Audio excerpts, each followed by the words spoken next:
Jay, it's 1:30. Good afternoon, everyone. I'd like to welcome our guests here at the Fed and also our online viewers. Today, we will consider seeking public comment on a proposal to substantially increase the transparency around how the Board of Governors determines whether a company controls a bank and thus becomes subject to Federal Reserve supervision and regulation. The Board's framework for determining what constitutes control has developed over many years through an accumulation of complex precedents that can be difficult for the public to understand and to apply with confidence. The proposal before us sensibly lays out publicly the factors and thresholds that the Board would consider to determine if a company has control over a bank. The factors include, among other things, total equity and voting stock investments, director and employee interlocks, and the scope of business relationships between the company and the bank. Our proposal recognizes that different combinations of each factor may result in control of a bank. If a company wishes to make an investment in a bank but does not want to be in control, the proposal clearly shows the combinations that would and would not trigger control. This proposal is an important step forward in our ongoing efforts to enhance the Board's transparency and accountability. Providing all stakeholders with clearer rules of the road for control determinations will responsibly reduce regulatory burden. As a result, it will be easier for banks, particularly community banks, to raise capital to support lending and investment. I look forward to hearing the staff presentations and will now turn to my colleague, Vice Chair Quarles. Thank you. Thank you, Mr. Chairman. Good afternoon, everyone. First, let me start by thanking the staff here for their work on this important project to update a fundamental area of the Board's regulatory framework for bank holding companies and savings and loan holding companies. It really has been excellent working with this group of people here in front of us. The concept of control is a threshold issue for the Board because it determines the perimeter of the Board's supervisory and regulatory authority over depository institution holding companies. Under the Bank Holding Company Act and the Homeowners Loan Act, the Board is charged with oversight over companies that control a bank or a savings association. And companies that control a bank or savings association are bank holding companies or savings and loan holding companies, and thus subject to the Board's supervision and regulation. The Board's control regime has developed over many decades through a common law process and has become one of the more ad hoc and complicated areas of the Board's regulatory administration. The complexity and relative lack of transparency of the Board's case-by-case approach to control can impose a substantial compliance and uncertainty burden on both banking organizations and investors in banking organizations. The proposal being considered today is intended to enhance the predictability, simplicity, and transparency of the Board's framework for evaluating control. Historically, the Board has decided most questions of control based on the specific facts and circumstances presented by each particular case. And as a consequence, it has too often been difficult for banking firms and investors in banking firms to determine in advance whether a particular proposed investment could give rise to control concerns. This proposal would improve the predictability and simplicity of the Board's control framework by establishing a broadly applicable and uniform set of rules to address the large majority of control fact patterns. Equally unsatisfactorily, many of the control doctrines of the Board and staff have been unwritten or have been written but not well publicized or in some cases even disseminated.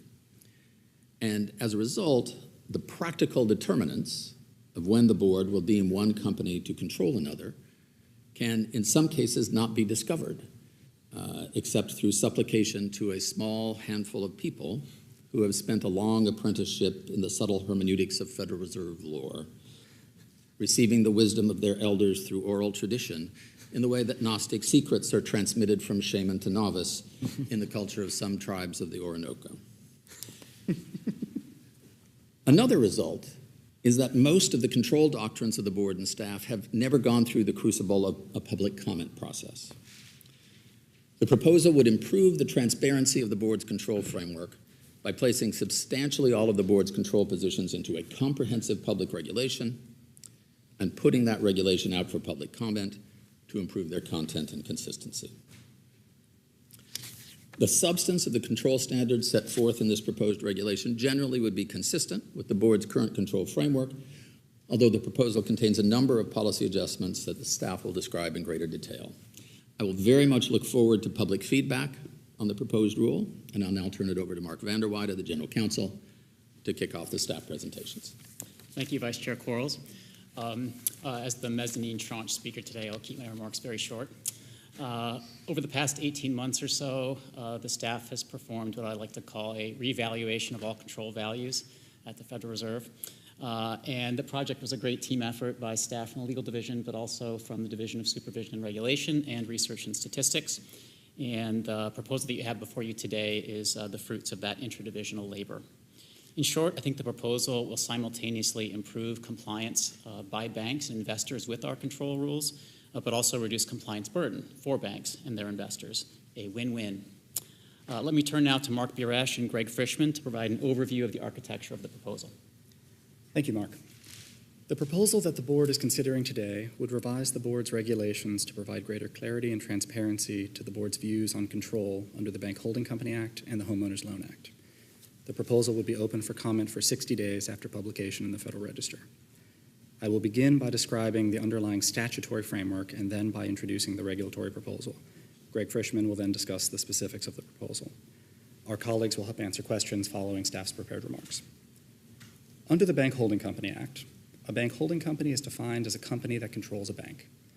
Under the Homeowners Loan Act, a savings and loan holding company is defined as a company that controls a savings association. Control is therefore a key threshold question because it determines what companies are bank holding companies and what companies are savings and loan holding companies.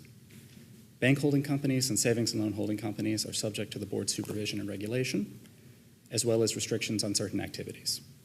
Moreover, any company that is controlled by a bank holding company or a savings and loan holding company must limit its activities to those permissible for a subsidiary of a regulated holding company.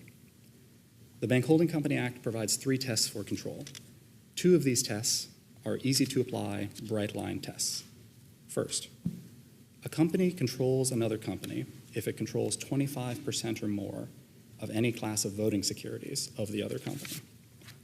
Second, a company controls another company if it controls the election of a majority of the directors of the other company. The third test for control is more complex because it involves a fact-based determination by the board. Under this third test, a company controls another company if the board determines that it directly or indirectly exercises a controlling influence over the management and policies of the other company. The definition of control in the Homeowners Loan Act is substantially similar. The text and legislative history of the Bank Holding Company Act provides some guidance on what constitutes a controlling influence. On the one hand, it is clear that possession of a small amount of influence would not amount to a controlling influence. On the other hand, it is also evident that a company does not have to possess absolute control over another company in order to exercise a controlling influence. Therefore, a range of investments and other relationships in combination may raise controlling influence concerns if they produce substantial levels of control, but are short of absolute control. In assessing whether one company has the ability to exercise a controlling influence over another company, the board has been mindful of the congressional objectives of the definition of control. Congress sought to ensure that companies that control banking organizations have the financial and managerial strength, integrity, and competence to exercise that control in a safe and sound manner. In addition, Congress sought to ensure that companies that control banking organizations have the capacity to serve as a source of strength to those organizations. The statutory framework ties the potential upside benefits of having control over a banking organization to responsibility for the potential downside results of exercising that control. By tying control and responsibility together, the statutory framework ensures that companies not only have positive incentives to run a successful banking organization, but also bear the costs of their significant involvement in the banking organization's decision-making process. This protects taxpayers from imprudent decisions by companies that control banking organizations. Historically, the board and staff have reviewed whether a company has a controlling influence over another company by assessing the facts and circumstances of the relationship between the two companies. These reviews frequently involve confidential business information and often are not issued publicly. Over time, review of controlling influence on a case-by-case basis led the board and staff to develop general standards for common controlling influence questions. These general standards have not been included comprehensively in regulation. Banking organizations may find it difficult to evaluate questions of control due to the lack of a comprehensive public statement describing the common features of investments that have raised controlling influence concerns. This has caused banking organizations and others to raise concerns about the fairness and transparency of the board's current controlling influence framework. Banking organizations have stated that the lack of transparency around the board's current control framework causes difficulty for banking organizations seeking to raise capital. In addition, banking organizations have stated that the lack of transparency causes difficulty for strategic investments in banks and non-bank companies. The downsides of this lack of transparency have been felt most acutely by community banks, which are more likely to rely on capital injections from a few significant investors. The proposal is intended to clarify, streamline, and make transparent the board standards for when investments are likely to give rise to controlling influence concerns.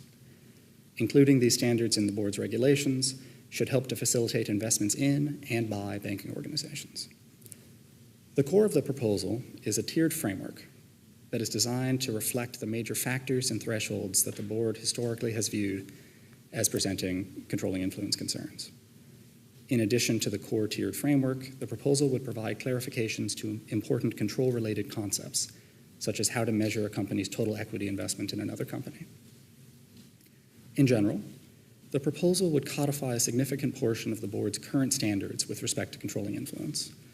The proposal also includes certain targeted adjustments that staff believes are appropriate, including related to the standards applicable to companies seeking to terminate an existing control relationship.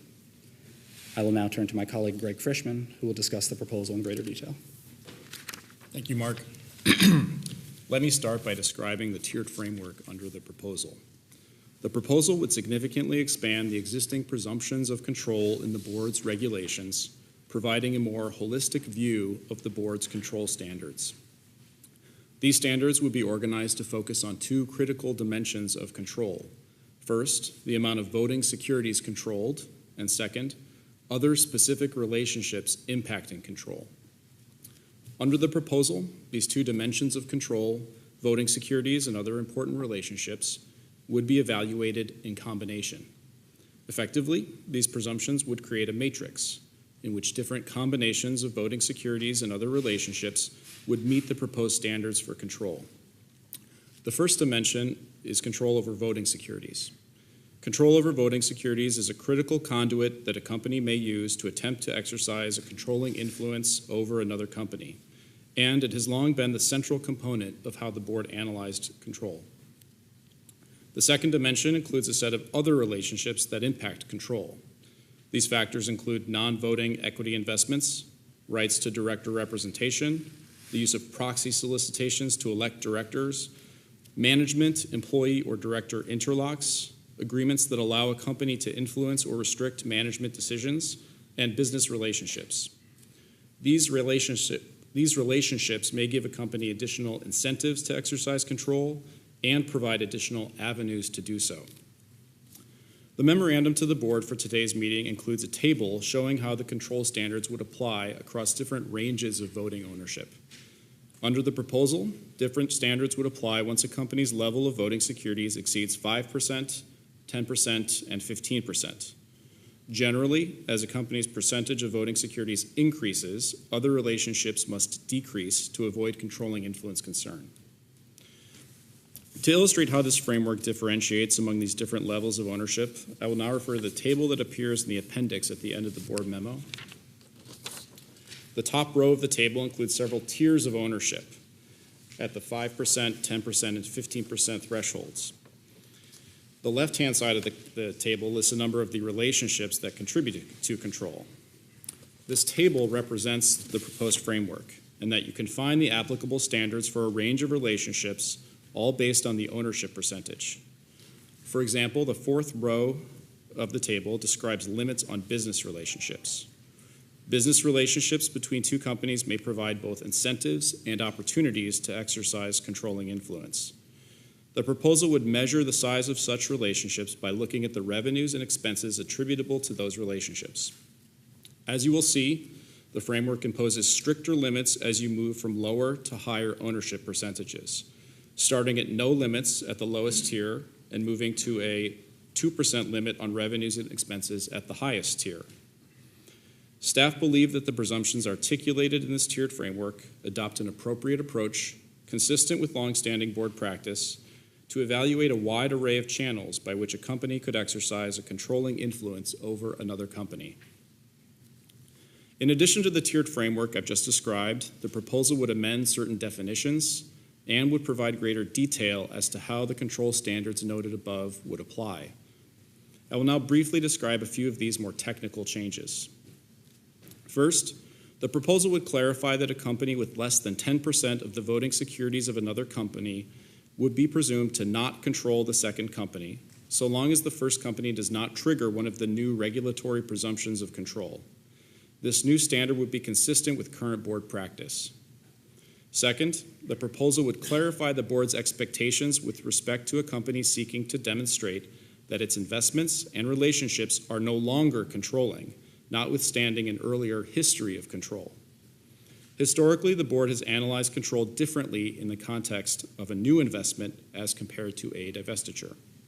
For example, a company that had previously owned 100% of the shares of another company has been subject to more restrictive standards in demonstrating that it no longer has control than a company that makes a new investment. The proposal would provide clear guidance about when the board remains concerned about control in one of these divestiture fact patterns. Finally, the proposal includes a number of other elements designed to implement the core tiered framework. These include provisions that clarify how to calculate one company's total equity investment in another, how to distinguish voting securities from non-voting securities, and what types of contractual rights may raise control concerns. Thank you, and we would be happy to address any questions you may have about the proposal. Thanks very much, Greg and Mark. So this directly addresses the question of whether a particular investment creates control or not. There are other important questions around investments, such as do they raise safety and soundness concerns, do they raise competitiveness concerns, or even financial stability concerns? Does this new framework in any way limit our scope to address those other concerns? No, we don't. No, they do not.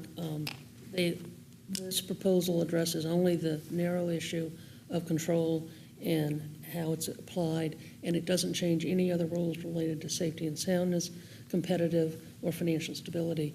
Those rules remain in effect, and we expect to apply those rules as we have in the past. That's great. Thank you. Questions? How does this proposal impact the ability of a banking organization to invest in a non-bank entity, including a fintech company? Sure. The proposal would provide a significant increase in clarity and transparency about the rules of the road for banking organizations to make investments in non-bank companies, including fintech companies. The proposal is generally consistent with the board's past practice, and it would not fundamentally change the board's control standards.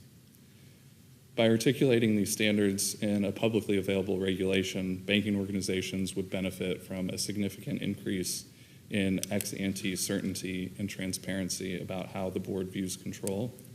And this increase in certainty and transparency generally would make it simpler for firms to understand the board's control rules. And through this increase in transparency, it should have an incremental increase in the ability of a banking organization to make investments in other companies, including fintech companies, by generally reducing the risk of unexpected control concerns. Thank you. Great, thanks. If there are no more questions, I'm going to ask for positions on this question, and I'm going to start with Vice Chair Clarida. I support the proposal. I support the proposal as well for the transparency reasons and as well as the opportunity to get public comment on a number of these longstanding positions, which I think will improve the way we have been administering this rule. I support the proposal. I consider this proposal a very good step forward toward transparency, and I think that as much clarity as we can provide toward these types of issues, the better for the entities that we oversee and supervise. So I'm in favor of the proposal as well. Great, thank you. And I guess I should say I want to thank all of you for your hard work on this. And I, too, am supportive of this proposal, which seems to me to be a sensible way to reduce uncertainty and increase transparency without undermining safety and soundness. So I'll vote in favor of this as well, and I'll look forward to reviewing the comments we receive, as always.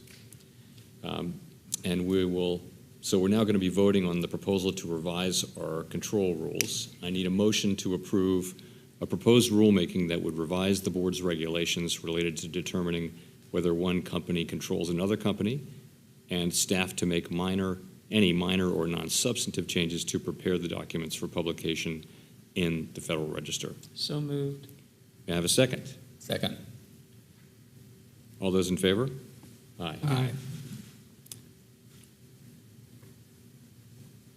I guess that's it. Thanks, everyone, very much, and that concludes our meeting. Nice job. Thank you.